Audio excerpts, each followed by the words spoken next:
વંદે માતરમ વિદ્યાર્થી મિત્રો, લાસ્ટ લેક્ચરમાં આપણે આંતરિક ઉર્જા, મુક્તતાના અંશો અને ઉર્જા સમવિભાજનનો અભ્યાસ કરી ચૂક્યા છીએ, જ્યાં આપણે કોઈ તંત્રની કુલ ઉર્જાની વાત કરેલી હતી, જેમાં મેં તમને કીધેલું હતું કે તંત્રની કુલ ઉર્જા બરાબર આપણે લખી શકતા હોઈએ છીએ ગતિ ઉર્જા પ્લસ સ્થિતિ ઉર્જા પ્લસ આંતરિક ઉર્જા। જ્યાં મેં તમને કીધેલું હતું ગતિ ઉર્જા શેના લીધે હોય છે, તો કે ગતિ ઉર્જા સંપૂર્ણ તંત્રની ગતિને લીધે હોય છે। સ્થિતિ ઉર્જા શેના લીધે હોય છે, તો કે સ્થિતિ ઉર્જા કોઈ પણ ક્ષેત્રને લીધે લાગતા બળને લીધે હોય છે। જ્યારે આંતરિક ઉર્જા શું છે, તો કે આંતરિક ઉર્જા આણ્વિક સ્તરે રહેલી ઉર્જા છે। આણ્વિક સ્તરે રહેલી ઉર્જાઓ કઈ કઈ હોઈ શકે, તો કે અણુની ગતિ ઉર્જા, સ્થિતિ ઉર્જા અને કંપન ઉર્જા, બરાબર છે। તો ત્યાં આપણે કન્ડિશન લીધેલી હતી કે જ્યારે તંત્ર સ્થિર હોય પ્લસ કોઈ પણ જાતનું ક્ષેત્ર ન હોય, એટલે કે ગુરુત્વાકર્ષી કે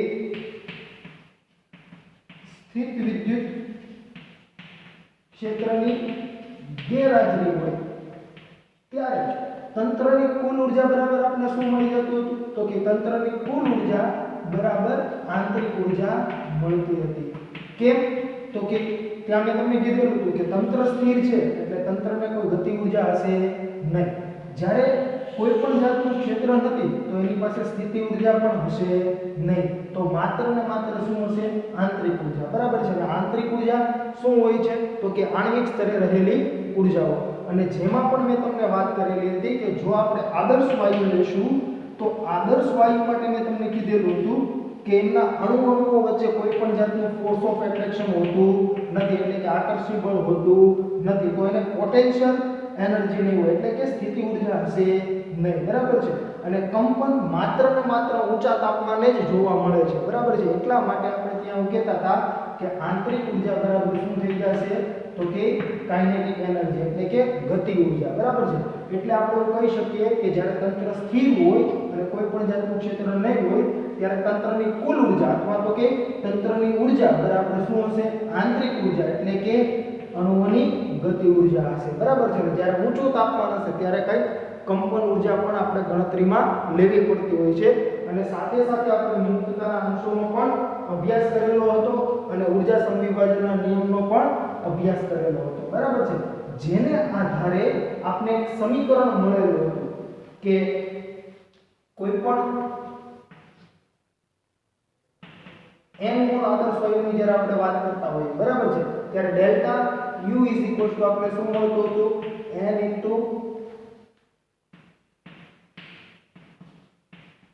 આવું આપણે સમીકરણ મળતું હતું, જ્યાં મેં તમને કીધેલું હતું કે ડેલ્ટા U શું છે, તો કે આંતરિક ઉર્જામાં થતો ફેરફાર, n શું હોય છે, નંબર ઓફ મોલ, બરાબર છે, મોલ સંખ્યા, m શું હોય છે, તો કે મુક્તતાના અંશો, r શું હોય છે, તો કે વાયુ સાર્વત્રિક અચળાંક, અને ડેલ્ટા T શું છે, તો કે તાપમાનમાં થતો ફેરફાર। હવે જુઓ તો મેં તમને એવું કીધેલું હતું કે તંત્રની કુલ ઉર્જા બરાબર શું થઈ જાય, આંતરિક ઉર્જા, તો આંતરિક ઉર્જાનો ફેરફાર જે છે એ જેટલો હશે એટલો જ તંત્રની ઉર્જામાં કંઈક ફેરફાર થયો હશે। અને એ જુઓ તો કોના ડાયરેક્ટલી સમપ્રમાણમાં છે, તો કે તાપમાનના ફેરફારના સમપ્રમાણમાં છે, કેમ કે n, f અને r એ તો અચળ છે, મુક્તતાના અંશો તો કે અચળ, r તો કે અચળ, નંબર ઓફ મોલ તો કે અચળ, જેટલો તમે કે આદર્શ વાયુ લીધેલો હશે જેટલા મોલ, બરાબર છે, એ તો એનો એ જ રહેશે, બરાબર। તો અહીંયા આપણે એમ કેવું હોય કે આંતરિક ઉર્જામાં થતો ફેરફાર અથવા તો કે તંત્રની ઉર્જામાં થતો ફેરફાર એ તાપમાનના ફેરફારના સમપ્રમાણમાં હોય છે। તો એના આધારે આપણે એવું કહી શકીએ કે તંત્રની ઉર્જામાં ક્યારે ફેરફાર થશે, તો કે તંત્રની ઉર્જામાં ફેરફાર ત્યારે થાય જ્યારે કંઈક તાપમાનમાં ફેરફાર થાય, બરાબર છે। તો આ તાપમાનમાં ફેરફાર કઈ રીતે થઈ શકે, તો કે એક રીત છે ઉષ્મા અને બીજી રીત છે કાર્ય, બરાબર। બે રીતે આપણે તંત્રની ઉર્જામાં ફેરફાર કરી શકીએ, બરાબર। અત્યારે આપણે તંત્રની ઉર્જા કહો કે આંતરિક ઉર્જા કહો, બંને એક જ થશે, કેમ કે આપણે સમજી ચૂક્યા છીએ, બરાબર છે, કેમ કે આપણે તંત્ર સ્થિર લઈએ છીએ અને કોઈ પણ જાતનું ગુરુત્વાકર્ષી કે સ્થિત વિદ્યુત ક્ષેત્ર હોતું નથી, એવું આપણે અહીંયા લીધેલું છે। અને આપણે અત્યારે આદર્શ વાયુની વાત કરી રહ્યા છીએ। જો થર્મોડાયનેમિક્સના જે કાંઈ નિયમો અને થર્મોડાયનેમિક્સ જે છે ને તે ઘન પ્રવાહી વાયુ બધા જ માટે સાચું છે, બરાબર છે। પરંતુ આપણે અહીંયા આ ચેપ્ટરમાં જનરલી વાયુની વાત કરીશું, બરાબર છે। આપણે અહીંયા ચર્ચા વાયુની કરવાની છે। તો અહીંયા આપણે આંતરિક ઉર્જામાં થતો ફેરફાર સમજીએ એ પહેલા હું તમને એક વાત એ કરવા માંગુ છું કે આંતરિક ઉર્જા ઇન્ટરનલ એનર્જી જેને આપણે U વડે દર્શાવીએ છીએ તે અવસ્થા ચલ રાશિ છે। હવે અવસ્થા સમીકરણ, અવસ્થા ચલ આ બધી જ વસ્તુઓ આપણે વિગતે આગળના લેક્ચરોમાં જોવાના જ છીએ, બરાબર છે। આગળ આપણો ટોપિક આવવાનો છે। અત્યારે આપણે માત્ર આંતરિક ઉર્જા પૂરતા સીમિત રહીએ, બરાબર છે। આંતરિક ઉર્જા જે છે ને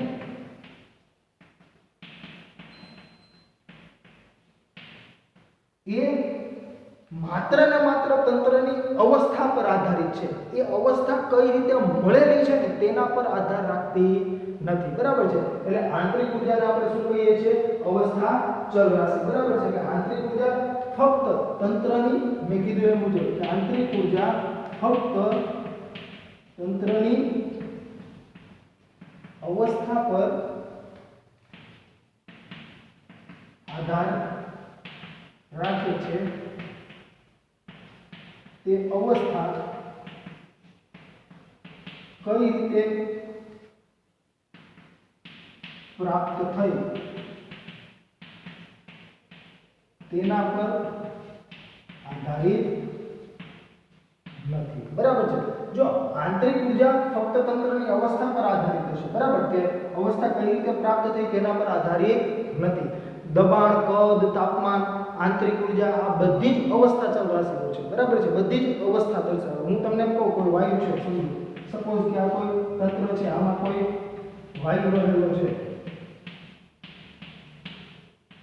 બરાબર। આનું દબાણ સમજી લો કંઈક 1 atm છે, તાપમાન સમજો કંઈક 25 ડિગ્રી સેલ્સિયસ છે, કદ સપોઝ ગમે તે આપને આપેલું છે, બરાબર છે। એવી જ રીતે બીજો કોઈ વાયુ છે અથવા આનો આ જ વાયુ છે, સમજો, બરાબર।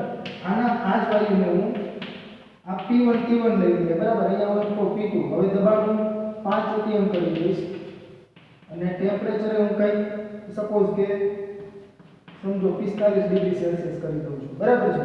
તો એની અવસ્થામાં કંઈક ફેરફાર થશે, બરાબર છે। એટલે આ જે કંઈ રાશિઓ છે ને, બરાબર, એ એની અવસ્થાને દર્શાવે છે। એટલા માટે આપણે એને કહેતા હોઈએ છીએ એની અવસ્થા ચલ રાશિઓ, અને વિગતે આની ચર્ચા આપણે આગળના લેક્ચરોમાં કરવાના જ છીએ, બરાબર છે।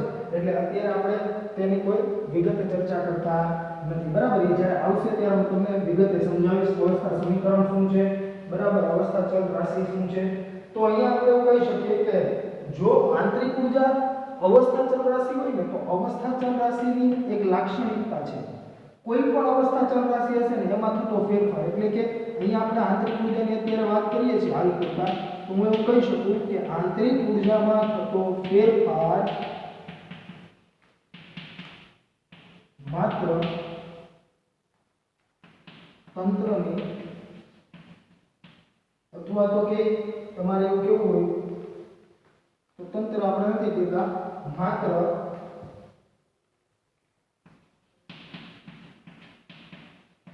પ્રારંભિક અને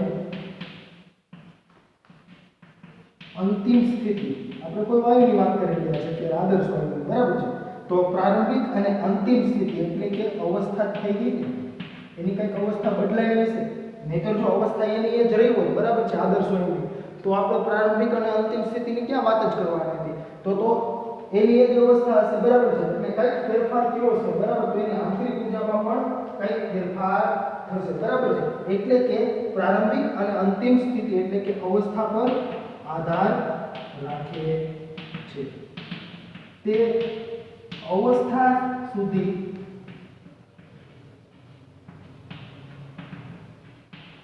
પહોંચવા માટે લીધેલ માર્ગ પર આધારિત નથી। જે આપણે અગાઉ ચેપ્ટર નંબર 6 કાર્ય ઉર્જા અને પાવરનો જ્યારે આપણે અભ્યાસ કરેલો હતો ત્યારે મેં તમને સમજાવેલું હતું સંરક્ષી બળ, બરાબર। તો સંરક્ષી બળમાં પણ શું હતું તો કે જે બળ દ્વારા મળતું કાર્ય માત્ર ને માત્ર તેની પ્રારંભિક સ્થિતિ અને અંતિમ અંતિમ સ્થિતિ પર આધારિત હોય, બરાબર, તે બળને આપણે શું કહેતા હતા? સંરક્ષી બળ. જેમાં મેં તમને કીધું હતું ગુરુત્વાકર્ષી બળ, પછી સ્પ્રિંગ બળ, સ્થિત વિદ્યુત બળ, આ બધા સંરક્ષી બળો છે, બરાબર છે. જ્યારે ઘર્ષણ બળ જેવા બળો અસંરક્ષી બળ હોય છે અને તેની રીત પણ મેં તમને સમજાવેલી હતી. તો આ વાત થઈ. જો આનો મતલબ શું છે એ સમજાવો.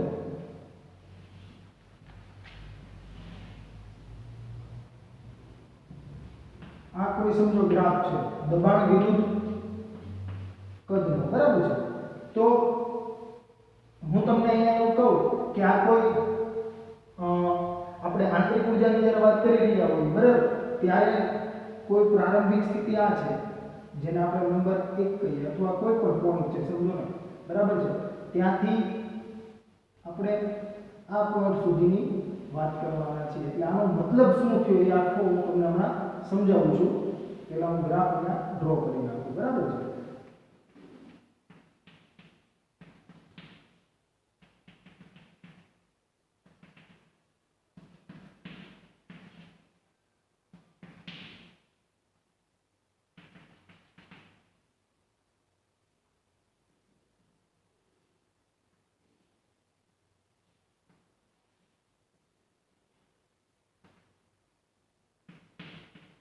જો અહીંયા આ પોઈન્ટ આગળની આપણે વાત કરીએ તો અહીંયા પ્રેશર P1 અને કદ V1, અહીંયા પ્રેશર P2 અને કદ V2.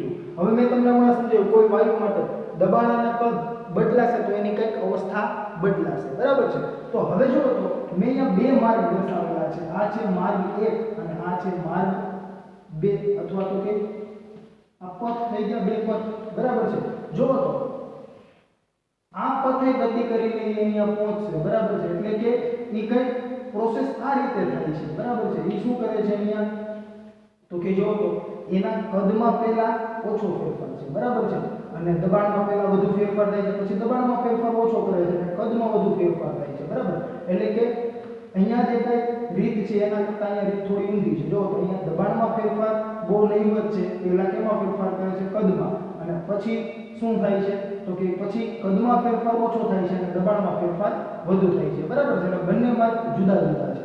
તો ભલે ને માર્ગ જુદા જુદા રહ્યા, પરંતુ એ પ્રાપ્ત તો અવસ્થા કઈ કરે છે? P1 V1 થી P2 V2 જ કરે છે ને, બરાબર છે. તો એ પહેલા માર્ગે ગતિ કરે કે બીજા માર્ગે ગતિ કરે, એની જે આંતરિક ઉર્જામાં થતો ફેરફાર છે ને એ તો સેમ જ રહેશે. કેમ તો કે મેં તમને કીધું આંતરિક ઉર્જા જે કઈ છે તે અવસ્થા ચલ રાશિ છે. એટલે આંતરિક ઉર્જામાં થતો ફેરફાર માત્ર ને માત્ર પ્રારંભિક અને અંતિમ સ્થિતિ પર જ આધારિત છે, બરાબર. તે અવસ્થા સુધી પહોંચવા માટે લીધેલ માર્ગ પર આધારિત નથી. કારણ કે ડેલ્ટા U શું થઈ જશે?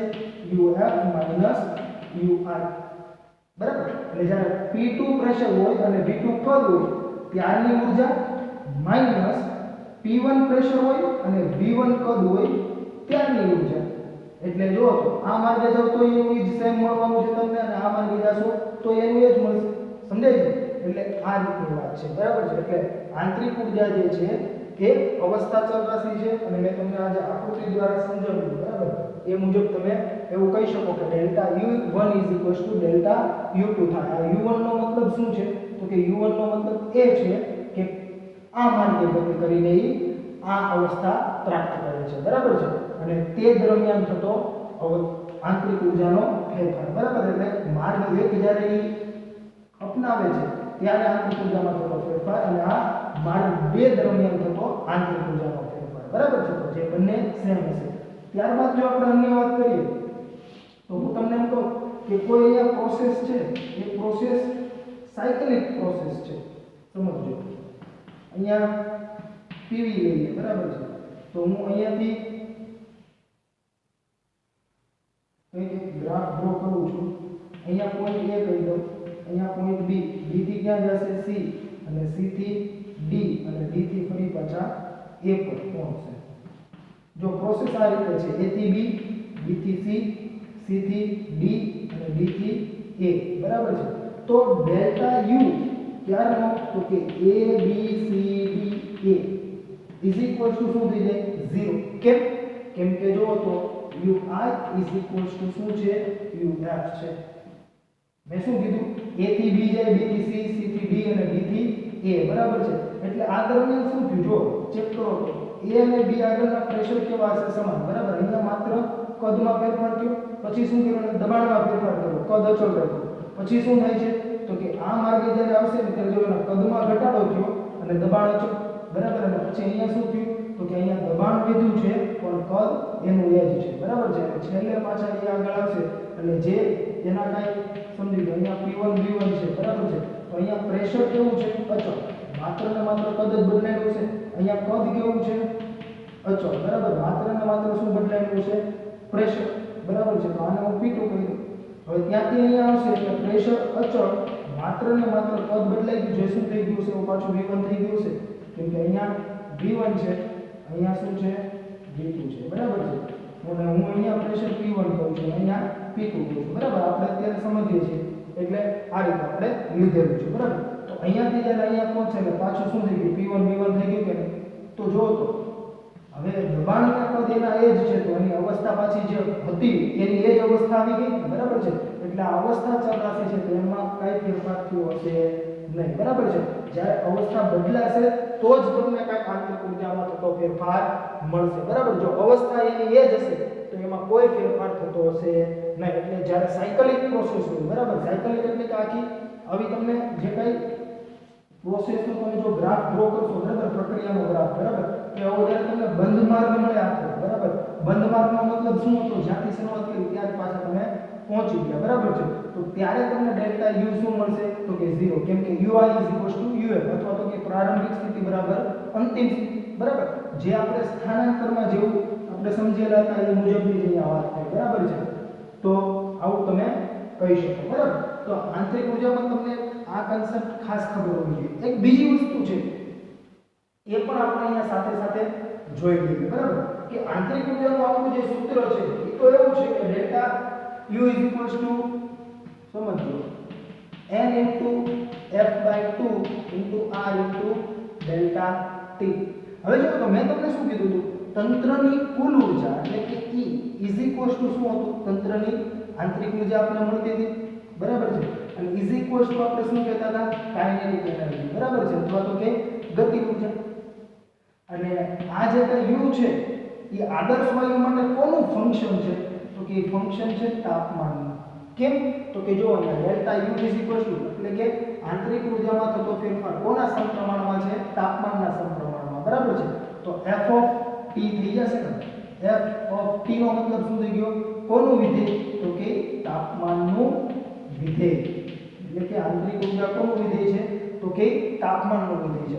જો એ તાપમાનનું વિધેય હોય તો હું જ્યારે સમતાપી પ્રક્રિયાનો અભ્યાસ કરી રહ્યો હોઉં, હવે સમતાપી પ્રક્રિયા કોને કહેવાય? તો મેં તમને કીધેલું છે અગાઉ, બરાબર છે, કે જે પ્રક્રિયામાં તાપમાન અચળ રહેતું હોય, બરાબર છે, એ પ્રક્રિયાને આપણે શું કહીએ છીએ? સમતાપી પ્રક્રિયા. જો તાપમાન અચળ રહે છે તો ડેલ્ટા T શું થઈ જાય? 0. એટલે કે તાપમાન અચળ છે તો તાપમાનમાં થતો ફેરફાર 0. T1 બરાબર T2, તો T2 T1 0. તો ડેલ્ટા U પણ શું હોય? 0 જોઈએ, કેમ કે અહીંયા તમે 0 મૂકશો તો ડેલ્ટા U શું થઈ જશે? 0, બરાબર છે. તો આવું થાય. હવે આને પણ આપણે ગ્રાફ દ્વારા સમજીએ. સમજો આ કોઈ P વર્સિસ V નો ગ્રાફ છે, બરાબર છે. હું અહીંયાથી અહીંયા ક્યાં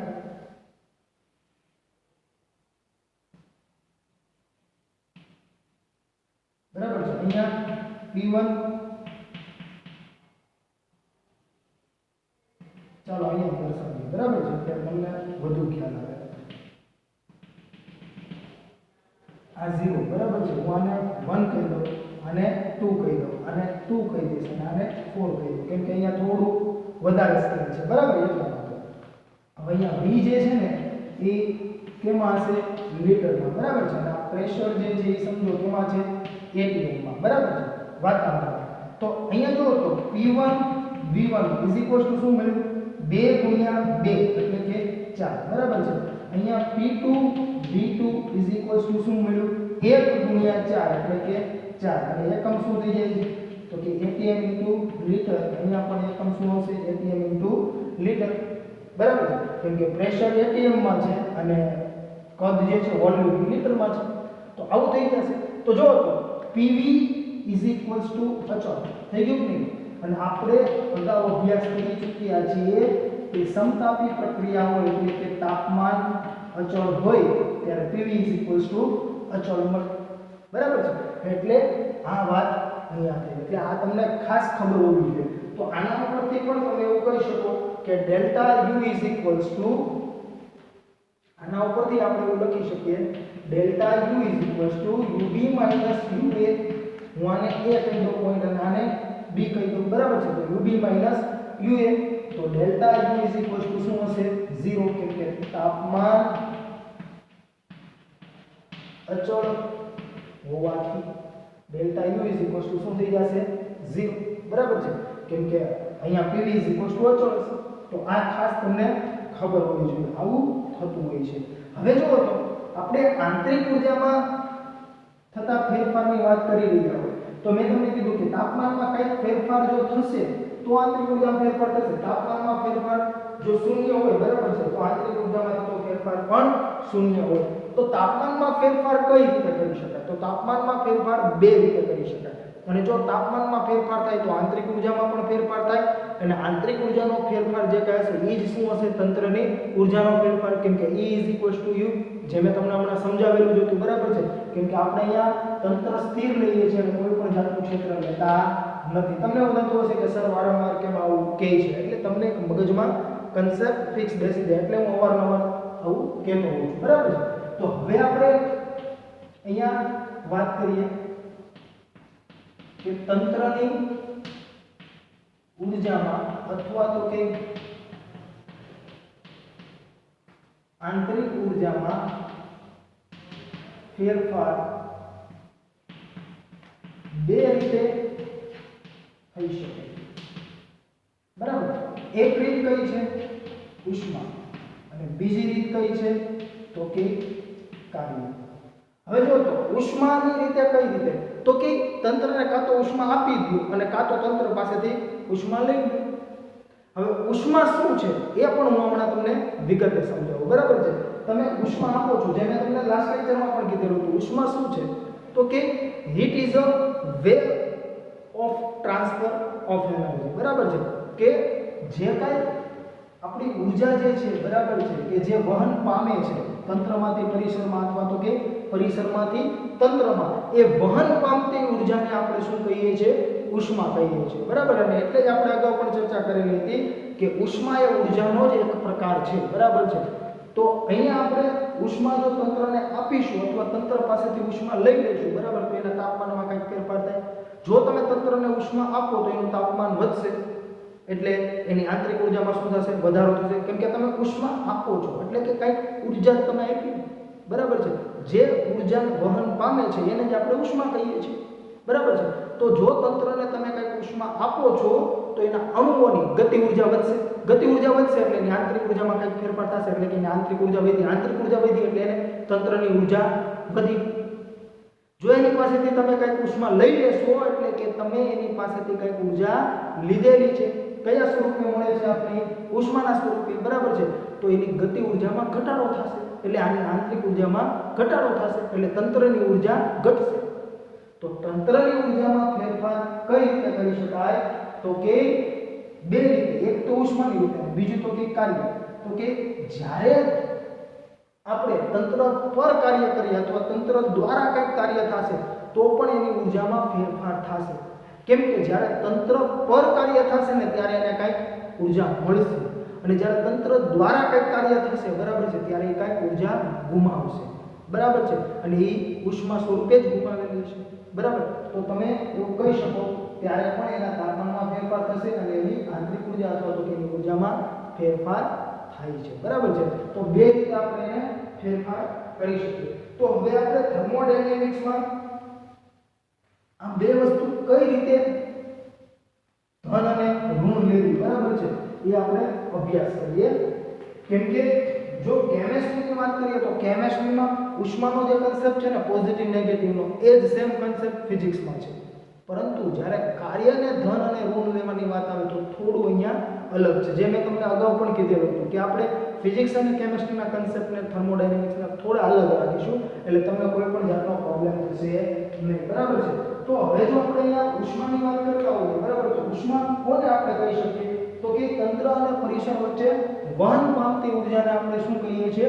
ઉષ્મા કહીએ છીએ. જે મેં તમને અગાઉ કીધું એ મુજબ જ, બરાબર છે, કે જે ઉર્જાનું વહન થવાનું છે આપણે અહીંયા હું તમને ઉષ્માનો જે કંઈ કન્સેપ્ટ છે હીટ, બરાબર છે, એ અત્યારે સમજાવી દઉં અને સાથે સાથે વર્ક એટલે કે કાર્ય પણ સમજાવી દઉં અને ત્યારબાદ પછી આપણે જોઈશું થર્મોડાયનેમિક્સનો પ્રથમ નિયમ એટલે તમને કોઈ પણ જાતનો પ્રોબ્લેમ થાય નહીં, બરાબર છે.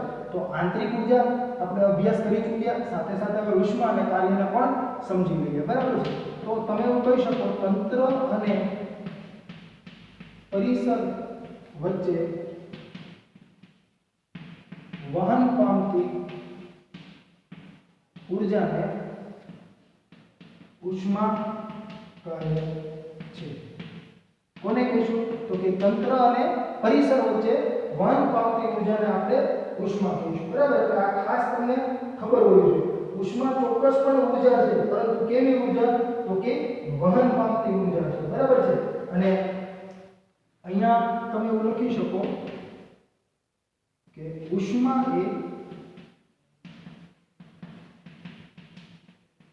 ચોક્કસપણે ઉર્જા છે, પરંતુ વહન પામતી ઉર્જા છે, બરાબર છે.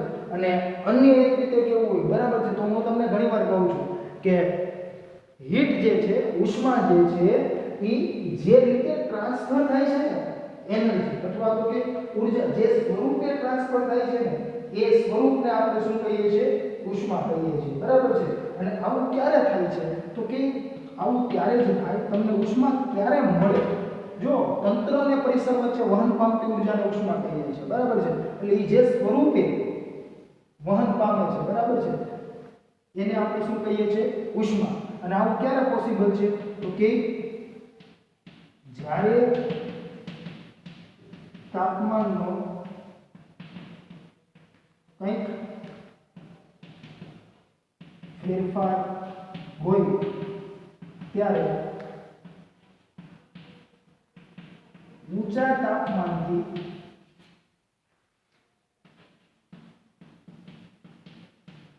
નીચા તાપમાન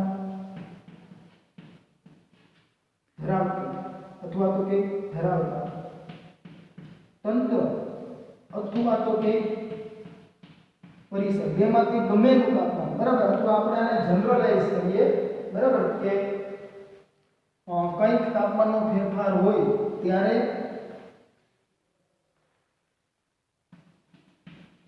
ઉર્જાનું વહન થાય છે. અને ઉર્જાનું વહન કયા સ્વરૂપે થાય છે તો કે ઉષ્મા સ્વરૂપે થાય છે, બરાબર છે. અને જે ગરમથી ઠંડા તરફ ઉષ્મા સ્વરૂપે વહન પામે છે, બરાબર છે. તો હવે જો જે ઉર્જા વહન પામે છે એને જ આપણે ઉષ્મા કહીએ છીએ. તો ઉર્જાનો જે એકમ છે એ જ ઉષ્માનો એકમ થઈ જાય કે તો ઉષ્માનો એકમ શું થઈ જશે તો કે ઉષ્માનો એકમ થઈ જશે જૂલ, બરાબર. આખો લખવું હોય તો સ્મોલમાં લખવાનું અને જો ટૂંકામાં લખવું તો કેપિટલ જે, કેમ કે આ વૈજ્ઞાનિકના નામ પરથી રાખવામાં આવેલો એકમ છે, જે મેં તમને ઉર્જાના એકમ વખતે વિગતે સમજાવેલું છે, બરાબર છે. અને ઉષ્માની સંજ્ઞા શું છે તો કે ઉષ્માની સંજ્ઞા છે Q, બરાબર છે. હવે એનો સામાન્ય આપણે એકમ કહીએ, બરાબર છે, અથવા તો કે બહુ કોમનલી જે વપરાતો હોય જે વ્યવહારિક રીતે, બરાબર છે, એ છે કેલરી અથવા કેલરી જે કહો, બરાબર છે. તો કે આ એકમને દર્શાવાય કઈ રીતે તો કે C વડે દર્શાવાય. આખો સ્પેલિંગ લખવો હોય તો કેલરીનો સ્પેલિંગ આ છે, બરાબર છે. અને 1 calorie is equals to 4.2 joule, બરાબર છે. આવું લેવામાં આવે છે. જો અહીંયા 1 calorie is equals to 4.2 joule જે મેં તમને કીધું એ એક્ઝેક્ટ નથી. જો તમારે એક્ઝેક્ટ લખવું હોય તો તમે લખી શકો 4.182 જૂલ, પણ આપણે જનરલી દાખલાઓમાં 4.2 જ લેતા હોય છે નિયર અબાઉટ, એટલે મેં તમને 4.2 જૂલ એવું કીધું, બરાબર છે? એટલે તમે આ લઈ શકો આવી રીતે. તો 1 કેલરી ઇઝ ઇક્વલ ટુ શું થઈ જાય? 4.182 જૂલ, બરાબર, અથવા તો કે 4.2 જૂલ. હવે મેન વસ્તુ અત્યારે એ જોવાની છે કે ઉષ્માને ધન ક્યારે લેવી અને ઉષ્માને ઋણ ક્યારે લેવી, બરાબર છે? એટલે બે વસ્તુ છે અહીંયા. તંત્રને અથવા તંત્ર ઉષ્મા મેળવે તો આપણે લઈશું પોઝિટિવ, અને તંત્ર ઉષ્મા ગુમાવે એટલે કે ઊર્જા ગુમાવે તો એને લઈશું આપણે નેગેટિવ, બરાબર છે? આ ખાસ સમજજો આ કોન્સેપ્ટ, બરાબર? કેમિસ્ટ્રીમાં પણ તમે આવો જ અભ્યાસ કરેલા છો, બરાબર છે? મેળવે એ પોઝિટિવ અને ગુમાવે એ નેગેટિવ, બરાબર છે? તો ઉષ્મા માટે સેમ કોન્સેપ્ટ છે, પરંતુ કાર્ય માટે આપણો કોન્સેપ્ટ ચેન્જ થવાનો છે. હવે જો મેં તમને એવું કીધું કે આપણે ઊર્જામાં ફેરફાર બે રીતે કરી શકીએ, એક તો ઉષ્માથી અને એક તો કાર્યથી. તો જ્યારે આપણી પાસે બળ અને સ્થાનાંતર નહીં હોય ત્યારે આપણે ઉષ્મા સ્વરૂપે કંઈક ફેરફાર કરતા હોઈએ છીએ ઊર્જામાં, બરાબર છે? પરંતુ જ્યારે આપણી પાસે કાર્ય અને સ્થાનાંતર હશે ત્યારે આપણે બળ અને સ્થાનાંતર હશે ત્યારે આપણે ઊર્જામાં ફેરફાર કાર્યની રીતે કરીશું, બરાબર છે? એટલે ખાસ તમને ખબર હોવી જોઈએ. તો બીજું હવે આપણે જોઈએ કાર્ય. તો જો કાર્યની જ્યારે વાત કરવામાં આવે તો કાર્ય તમે ઘણી રીતે અભ્યાસ કરી ચૂક્યા છો અત્યાર સુધીમાં, બરાબર? આપણે મિકેનિકલ વર્કની વાત કરતા હોય, બરાબર? બહુ સિમ્પલ કાર્ય બરાબર આપણે શું કહી શકીએ? બળ ગુણ્યા સ્થાનાંતર, બરાબર છે? એને રજૂ કરવાના ઘણા બધા સૂત્રો છે અને ઘણા બધા કાર્યો હોય છે. તો કાર્ય એટલે કે વર્ક. આ જે છે ને કાર્ય, એને તમે એવું કહી શકો mechanical way to transfer the energy, બરાબર છે? એટલે કે ઊર્જા વહનની કઈ રીત થઈ ગઈ? યાંત્રિક રીત, બરાબર છે? આ કઈ રીત કહેવાશે? ઊર્જા વહનની યાંત્રિક રીત, બરાબર છે? જ્યારે પહેલી રીત કઈ યાંત્રિક નથી, બરાબર છે? કાર્ય તમને ક્યારે મળે? કંઈક મિકેનિઝમ હશે, બરાબર? અથવા તો કે મિકેનિકલી તમે એને કહી શકો, બરાબર છે? કે યાંત્રિક રીતે તમને જ્યારે આપણે અભ્યાસ કરેલા છે ગતિશાસ્ત્રનો, બરાબર છે? ત્યારે આપણે તેમાં વાત કરી ચૂકેલા છે. તો અહીંયા તમે એવું કહી શકો કે ઊર્જા વહનની યાંત્રિક રીત છે. હવે જો તમે ગુરુત્વાકર્ષી કાર્ય જોયું છે, બરાબર છે? ગ્રેવિટેશનલ બળ. તો ગુરુત્વાકર્ષી કાર્ય W શું કહેવાય?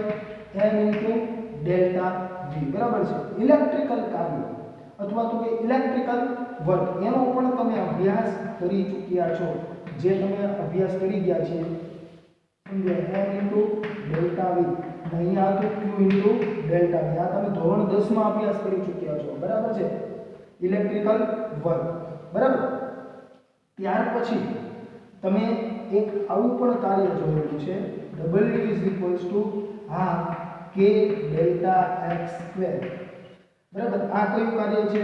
તો કે આ સ્પ્રિંગ બળ હતું, બરાબર છે? અને એના લીધે મળતું કાર્ય હતું. આ સ્પ્રિંગને લીધે થતું કાર્ય, બરાબર? તો સ્પ્રિંગ બળ વડે થતું કાર્ય, સ્પ્રિંગ બળને લીધે થતું કાર્ય, બરાબર? આ મેં શું કીધું તમને? ઇલેક્ટ્રિકલ વર્ક, બરાબર છે? અથવા તો કે વિદ્યુત બળ, સ્થિત વિદ્યુત બળને લીધે મળતું કાર્ય, બરાબર છે? એવું પણ તમે કહી શકો.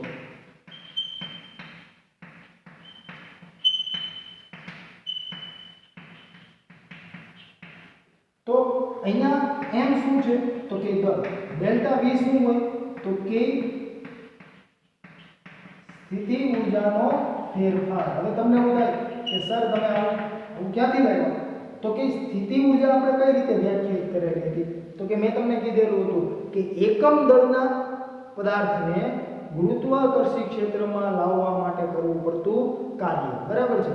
તો એકમ દળ હોય બરાબર છે, તો આપણે m દળનો કોઈ પદાર્થ હોય તો ગુણ્યા m કરવું પડશે કે નહીં? તો આ કાર્ય કોના માટેનું થઈ ગયું? જો ડેલ્ટા v શું હતું? 1 kg દળ માટે કરવું પડતું કાર્ય બરાબર છે. હું એમ કહું તો m kg દળ છે તો કાર્ય કેટલું થઈ જાય? m ડેલ્ટા v થઈ જાય કે નહીં? તો આ જશે કે નહીં? તો આટલો સ્થિતિ ઊર્જામાં ફેરફાર થયો બરાબર છે. અને આ જે કઈ સ્થિતિ ઊર્જામાં થતો ફેરફાર હતો એ મેં તમને કીધેલું હતું કે સ્થિતિ ઊર્જા ક્યાંય ફિઝિક્સમાં વ્યાખ્યાયિત નથી. સ્થિતિ ઊર્જાનો માત્ર ફેરફાર જ વ્યાખ્યાયિત છે. આપણે કરતા હોઈએ છીએ શું? તો કે જેને આપણે રેફરન્સ તરીકે લઈએ છીએ ત્યાં આપણે સ્થિતિ ઊર્જા આપણી સરળતા માટે શું કરીએ છીએ? શૂન્ય લઈ લઈએ છીએ બરાબર છે. ત્યાર પછી અહીંયા ડેલ્ટા v શું હોય છે? તો કે વિદ્યુત સ્થિતિમાનનો તફાવત. અને આ શું હોય છે? ચાર્જ એટલે કે વિદ્યુત ભાર બરાબર છે. અને અહીંયા તો કે k શું હોય? તો કે k હોય છે સ્પ્રિંગ અચળાંક. અને ડેલ્ટા x શું હોય? ડેલ્ટા x અથવા x આપણે કહેતા હતા બરાબર. કેમ કે ત્યાં પણ મેં તમને કીધેલું હતું કે ડેલ્ટા x x - 0 એટલે આપણે શું લખી શકીએ? x. કેમ કે આપણી જે મૂળ સ્થિતિ છે એ સ્થાનને આપણે 0 વડે વ્યાખ્યાયિત કરતા હતા બરાબર આપણી સરળતા માટે. તો આટલા કાર્યો તમે અભ્યાસ કરી ચૂક્યા છો. અને આ બધું જ કોના બેઝ પરથી છે? F * d બરાબર. બળ ગુણ્યા સ્થાનાંતર બરાબર. છેલ્લે તો તમે ત્યાં જ આવીને ઊભા રહો બરાબર. તો હવે આના સિવાય થર્મોડાયનેમિક્સમાં કાર્યને કઈ રીતે વ્યાખ્યાયિત કરીશું? તો જો સમજો, થર્મોડાયનેમિક્સમાં આપણે કાર્યને P * ડેલ્ટા v સ્વરૂપે વ્યાખ્યાયિત કરવાના છે. જ્યારે આપણે થર્મોડાયનેમિક્સનો અભ્યાસ કરી રહ્યા હોય ત્યારે કાર્યને આપણે P * ડેલ્ટા v વડે વ્યાખ્યાયિત કરીશું. એટલે કે કાર્ય બરાબર દબાણ ગુણ્યા ડેલ્ટા v એટલે કે કદમાં થતો ફેરફાર. અહીંયા સ્થિતિ ઊર્જા કે વિદ્યુત સ્થિતિમાનનો તફાવત નહીં બરાબર છે. એટલે કદમાં થતો ફેરફાર ગુણ્યા દબાણ. હવે જો દબાણ એટલે શું થાય? સિમ્પલ વસ્તુ છે, બળ ભાગ્યા ક્ષેત્રફળ. અને કદમાં થતો ફેરફાર સમજો, હું તમને કહું આ તંત્ર કોઈ છે, આ કોઈ પિસ્ટન છે બરાબર છે. એ અત્યારે આ સ્થિતિમાં છે, મૂળ સ્થિતિ. હવે આ જે કઈ અંદર રહેલો વાયુ છે આ પિસ્ટનને શું કરે છે? બહાર તરફ આમ ધક્કો મારે છે બરાબર. કઈક બળને લીધે એ કઈક આટલું સ્થાનાંતર કરશે કે તો આ સ્થાનાંતર x બરાબર છે. તો કદમાં કેટલો ફેરફાર થયો? તો કે સમજો કદમાં થતો ફેરફાર કેટલો હશે? તો કે આ જે નું ક્ષેત્રફળ ગુણ્યા આ જે કઈ સ્થાનાંતર છે તે જ કરીએ. તો અહીંયા આપણે શું લખી શકીએ? a * x. તો જો તો a કેન્સલ, f * x બળ ગુણ્યા સ્થાનાંતર બરાબર છે. તો એ જ કાર્ય છે, પરંતુ આપણે જુદા જુદા સ્વરૂપે એને જોતા હોઈએ છીએ બરાબર છે. તો થર્મોડાયનેમિક્સમાં કાર્ય આપણે શું કહીશું? તો કે P * ડેલ્ટા v એટલે કે દબાણ ગુણ્યા કદમાં થતો ફેરફાર બરાબર. આ રીતે આપણે અહીંયા વ્યાખ્યાયિત કરીશું. અને કોઈ પણ વાયુ માટે આપણે જ્યારે કાર્ય મેળવવાનું થશે તો આપણે શું લખીશું? P * delta v. અને મેં તમને કીધું થર્મોડાયનેમિક્સના નિયમો બધા માટે છે, પરંતુ જનરલી આપણે અહીંયા વાયુની વાત કરીશું બરાબર છે. કેમ કે આપણે અહીંયા વાયુ વિશેની વાત આપેલી છે બરાબર. અને અહીંયા આપણે આદર્શ વાયુનો અભ્યાસ કરી રહ્યા છીએ. અને નેક્સ્ટ ચેપ્ટર આના પછી જે છે 13મું ચેપ્ટર બરાબર, એમાં આપણે આદર્શ વાયુ વિશે વિગતે અભ્યાસ પણ કરવાના છીએ. હવે જેમ ઉષ્મામાં આપણે ઉષ્મા પોઝિટિવ ક્યારે લેવી, નેગેટિવ ક્યારે લેવી એ ચર્ચા કરી, એ જ રીતે અહીંયા કાર્ય પણ ધન ક્યારે લેવું અને ઋણ ક્યારે લેવું એ આપણે સમજીએ. હવે જોજો કે આ કોઈ સિસ્ટમ છે. સિસ્ટમ એટલે કે તંત્ર બરાબર. મને ટેવ છે સિસ્ટમ બોલવાની, એટલે હું સિસ્ટમ બોલું તો તમારે સમજવું તંત્ર બરાબર છે. તો અહીંયા કોઈ આપણે પિસ્ટન લીધેલ છે અને આની અંદર કંઈક ગેસ છે, કોઈ વાયુ ભરેલો છે, આદર્શ વાયુ છે સમજો.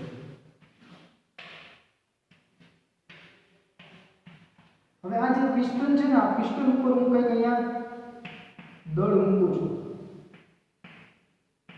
તો આ દળનું શું થશે? કંઈક વજન બળ નીચે તરફ લાગશે. હું પિસ્ટનને જાતે મૂવ કરતો નથી બરાબર. હું અહીંયા કંઈક દળ મૂકું છું જેના લીધે શું થશે? કંઈક બળ નીચે લાગશે. પરંતુ અહીંયા રહેલા વાયુના જે કાંઈ અણુઓ હશે એ વાયુના અણુઓ પણ શું કરતા હશે? આમ ઉપર તરફ કંઈક બળ લગાડતા હશે કે નહીં? સમજે છે? જો આ બળ વધુ હોય વાયુના અણુઓ વડે લાગતું બળ, બરાબર છે, તો આ જે કાંઈ વાયુ છે એ વાયુ શું કરશે? આપણે આદર્શ વાયુ કહીએ છીએ, બરાબર છે, આદર્શ વાયુ શું કરશે? વિસ્તરણ પામશે, બરાબર છે, એટલે આદર્શ વાયુનું વિસ્તરણ થશે, એટલે કે એ શું કરશે? એક્સપાન્ડ થવાનું છે, બરાબર છે, એટલે જો એ એક્સપાન્ડ થશે તો કાર્ય કાર્ય શું લખાશે? P ડેલ્ટા V, જેને આપણે શું લઈશું? પોઝિટિવ લઈશું, બરાબર છે. આનો મતલબ શું થયો એ સમજો ખાસ અહીંયા. તો કે અહીંયા વાયુ અથવા તો કે તંત્ર, આપણું તંત્ર છે ને, તો અહીંયા તંત્ર વડે કાર્ય થયું છે. અહીંયા કાર્ય કોણ કરે છે? તો કે તંત્ર કરે છે. ગેસ જે છે, વાયુ જે છે, એ ધક્કો મારે છે પિસ્ટનને ઉપર, જેના લીધે પિસ્ટન કંઈક આમ ઉપર તરફ સ્થાનાંતર થશે. અને એ દરમિયાન સમજો, જ્યારે અહીંયા ગેસ એક્સપાન્ડ થશે અથવા તો કે તંત્ર વડે કાર્ય થાય છે, ત્યારે થશે શું? તો કે વિસ્તરણ થશે. એટલે તંત્ર શું કરશે? તો કે કંઈક કાર્ય કરશે, કંઈક પિસ્ટનને સ્થાનાંતરિત કરાવશે. તો હવે જો તો આનું પહેલાનું પદ હું V1 કહું, તો જ્યારે એક્સપાન્ડ થઈને સમજો કે પિસ્ટન અહીંયા ક્યાંક પહોંચશે, બરાબર છે, તો પછીનું કદ તો કે V2 હશે. તો જો તો અહીંયા રીઝન એ છે કે V2 is greater than V1 હશે, બરાબર છે, કેમ કે વાયુ શું થવાનું છે? વિસ્તરણ પામવાનું છે. હવે આના જગ્યાએ જો આવું થયું હોત તો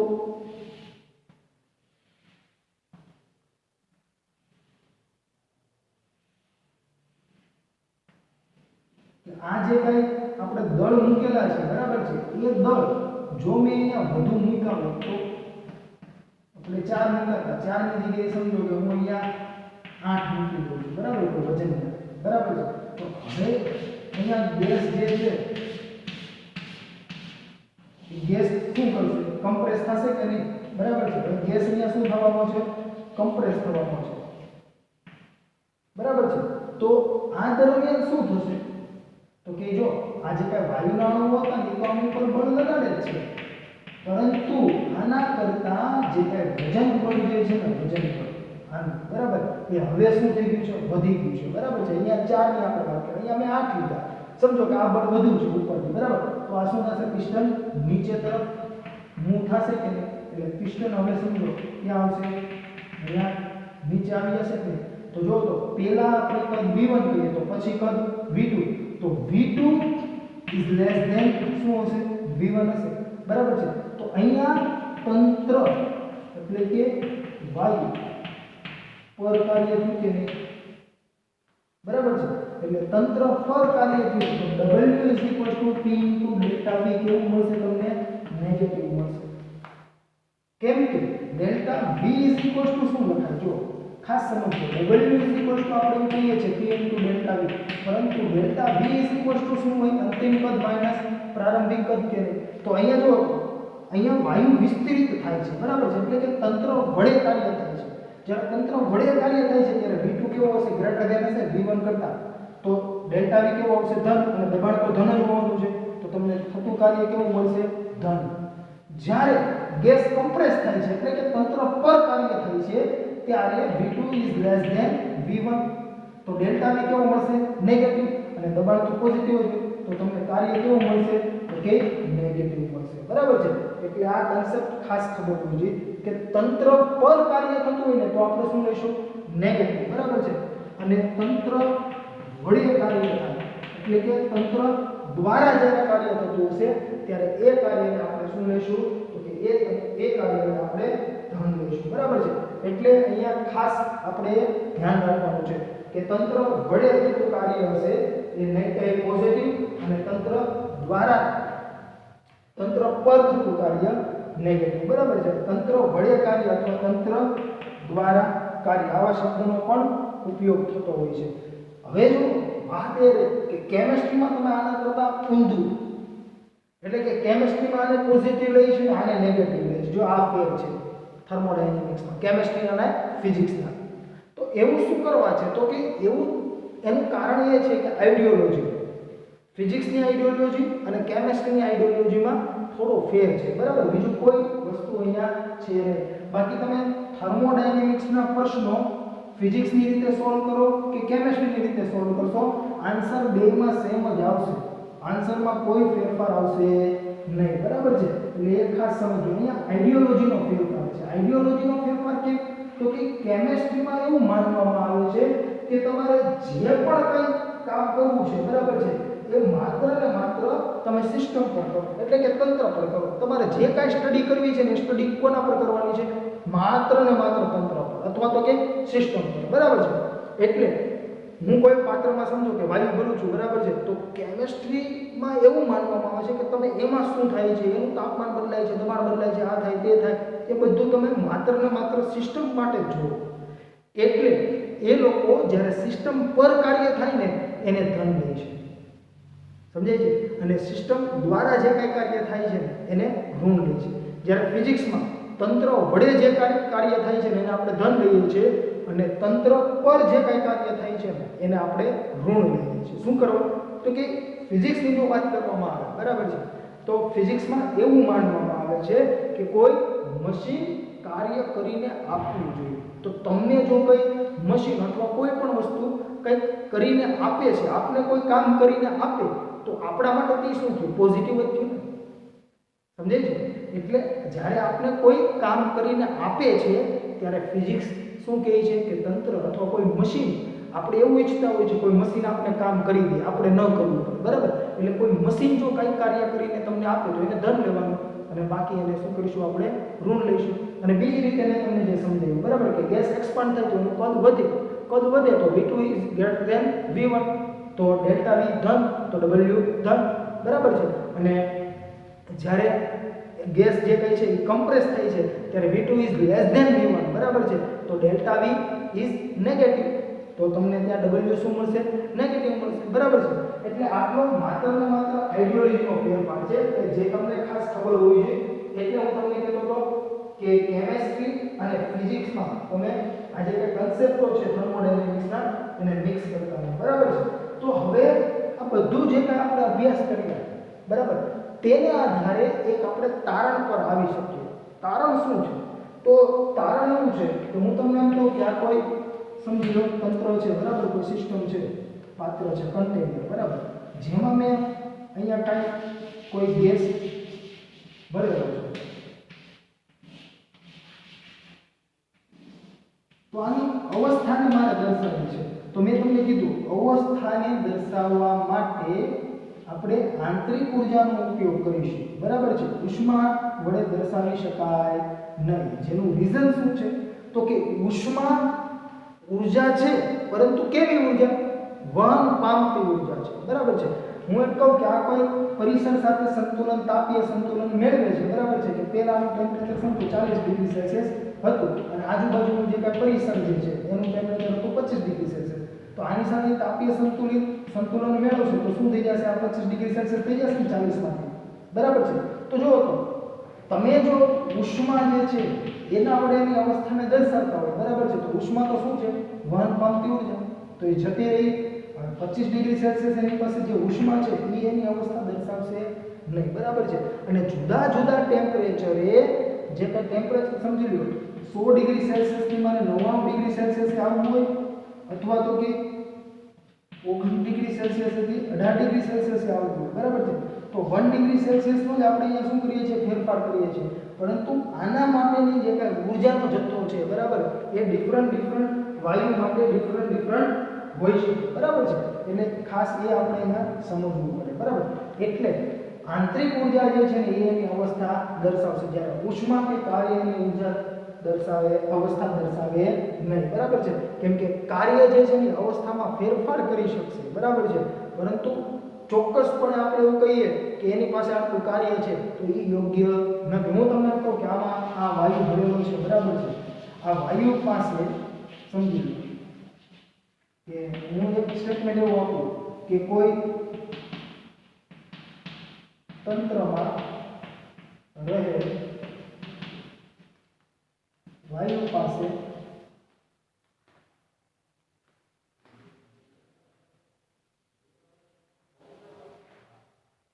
અથવા આ કોઈ તંત્રમાં રહે વાયુમાં અમુક ચોક્કસ પ્રમાણમાં ઉષ્મા હોય છે અથવા કોઈ તંત્રમાં રહેલ વાયુમાં અમુક ચોક્કસ પ્રમાણમાં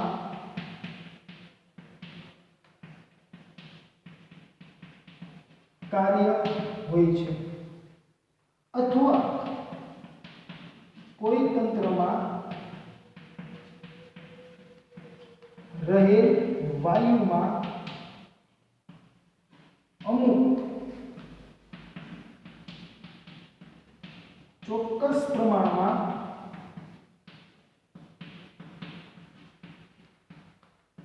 આંતરિક ઊર્જા હોય છે। તો આમાંથી અર્થસભર અથવા તો કે યોગ્ય શું કહેવાય, બરાબર છે। તો યોગ્ય તમે માત્ર ને માત્ર આને કહી શકો, આ બંને યોગ્ય નથી, અર્થસભર નથી। શું કરવા, તો કે જો તો મેં કીધું કે કોઈ તંત્રમાં રહેલ વાયુમાં અમુક ચોક્કસ પ્રમાણમાં ઉષ્મા હોય છે અથવા કોઈ તંત્રમાં રહેલ વાયુમાં અમુક ચોક્કસ પ્રમાણમાં કાર્ય હોય છે। તો આ જે કંઈ ઉષ્મા અને જે કંઈ કાર્યની વાત છે એ તો આધારિત કોના ઉપર છે, તો કે હું તમને એમ કહું, સમજી લો આપણું તંત્ર છે, આમાં આપણું વાયુ છે, બરાબર છે। તો એ તો આજુબાજુનું જે કંઈ પરિસર છે, બરાબર છે, અને આ જે કંઈ તંત્ર છે એને તમે આઇસોલેટેડ કરેલું છે કે નથી કરેલું તેના પર પણ આધારિત હશે ને। સમજો કે પરિસર જે છે એ 40 ડિગ્રી સેલ્સિયસનું છે અને આ જે છે એ 20 ડિગ્રી સેલ્સિયસનું છે, બરાબર છે। તો થાશે કે જો આ દિવાલ જે છે ઉષ્મા વાહક હશે તો એ શું કરશે, આની પાસેથી કંઈક ઊર્જા મેળવશે ને ઉષ્મા સ્વરૂપે અને પોતાનું temperature near about 40 degree Celsius કરશે, બરાબર છે। તો એ દરમિયાન એની અવસ્થા હવે જે કાંઈ છે, બરાબર, એ અવસ્થામાં એની પાસે રહેલી ઊર્જા જે છે એ રહેલી ઊર્જા એ છે આંતરિક ઊર્જા, બરાબર। પણ ઉષ્મા તો કેટલી રહેશે, તો કે આની જે અવસ્થા છે ને એ તમામ અવસ્થાની જે ઊર્જા છે એટલે એની પાસે ઉષ્મા હશે નહીં। ઉષ્મા તો તમે એને ઊર્જા કંઈક ઉષ્મા સ્વરૂપે આપેલું છે, એનું ટેમ્પરેચર તો કંઈક અલગ હતું, બરાબર છે। એટલે એનું જેટલું ટેમ્પરેચર છે ને એ ઉષ્માને લીધે નથી, બરાબર છે, પરંતુ આંતરિક ઊર્જાને લીધે છે એવું તમે કહી શકો। અને આપણે અભ્યાસ પણ કરી ચૂક્યા છે કે delta U = mF/2 × R × delta T। ટેમ્પરેચરમાં કેટલો ફેરફાર થાય છે, જેટલો આંતરિક ઊર્જામાં ફેરફાર થયો હોય એ, બરાબર છે। તો તમે આને યોગ્ય કહી શકો, બરાબર છે। અને કાર્યની વાત કરીએ તો કે જો આની જગ્યાએ સમજી લો તમે આ કોઈ ગેસ હતો, બરાબર છે, એ ગેસ પિસ્ટનને ઉપર તરફ મૂવ કરાવે, બરાબર છે, એટલે કે ગેસ વિસ્તરણ પામે તો એ પોતાની ઊર્જા શું કરશે, ઘટાડશે ને, બરાબર છે, કેમ કે ઊર્જાનું ઉષ્મા સ્વરૂપે એને શું કરી દીધું, વહન કરી દીધું, અને એ ઊર્જા ક્યાં વપરાય, કાર્ય કરવામાં, બરાબર છે। અથવા એની જગ્યાએ જો પિસ્ટન નીચે એવું હોય, બરાબર, તો કઈ કે ઊર્જા મળે, બરાબર છે। અથવા તો કે આપણે કંઈક કાર્યની વાત કરીએ તો કે નેગેટિવ થશે, બરાબર, ને ઓલામાં પોઝિટિવ થશે, બરાબર। પણ શું એની પાસે જેટલી ઊર્જા હતી એ બધું જેને કાર્ય કરવામાં વાપરી નાખી નહીં, અથવા આ સમજી લો એક્સપાન્ડ થયો અહીંયા પહોંચે છે, બરાબર, પછી એની ઊર્જામાં ઘટાડો થયો છે, પણ શું એની પાસે જેટલી ઊર્જા હતી એ બધી જ કાર્ય માટે વપરાઈ ગઈ છે, તો કે એની પાસે હજી કંઈક તો હશે, બરાબર છે। એટલે આ સંપૂર્ણપણે તમે અર્થસભર કહી શકો નહીં, પરંતુ કોઈ તંત્રમાં રહેલા વાયુમાં અમુક ચોક્કસ પ્રમાણમાં આંતરિક ઊર્જા હોય છે, આ તો સંપૂર્ણ અર્થસભર છે, કેમ કે તંત્રની કુલ ઊર્જા બરાબર આંતરિક ઊર્જા એવું આપણે કહી શકીએ છીએ। તો કોઈ પણ અવસ્થા હોય એ અવસ્થા દરમિયાન તંત્ર પાસે અથવા તો કે વાયુ પાસે કંઈક ઊર્જા રહેલી હશે, અને વાયુ પાસે જે કંઈ ઊર્જા રહેલી છે એ છે એની આંતરિક ઊર્જા, અને એને જ આપણે તંત્રની શું કહેતા હોઈએ છીએ, કુલ ઊર્જા કહેતા હોઈએ છીએ, બરાબર છે। તો તમારે ઉષ્મા અને કાર્ય સ્વરૂપે કેવું હોય તો તમે શું કહી શકો, તો આપણે એવું કહી શકીએ કે તંત્રને અમુક ચોક્કસ પ્રમાણમાં ઉષ્મા આપવામાં આવી છે અથવા અમુક ચોક્કસ પ્રમાણમાં કાર્ય થયું છે, બરાબર છે। તો વાત સાચી, કેમ કે જો તમે એને કંઈક ઉષ્મા આપો છો અથવા તો કે કંઈક કાર્ય કરો છો, બરાબર છે, એટલે એની આંતરિક ઊર્જામાં ફેરફાર થતો હોય છે, બરાબર છે।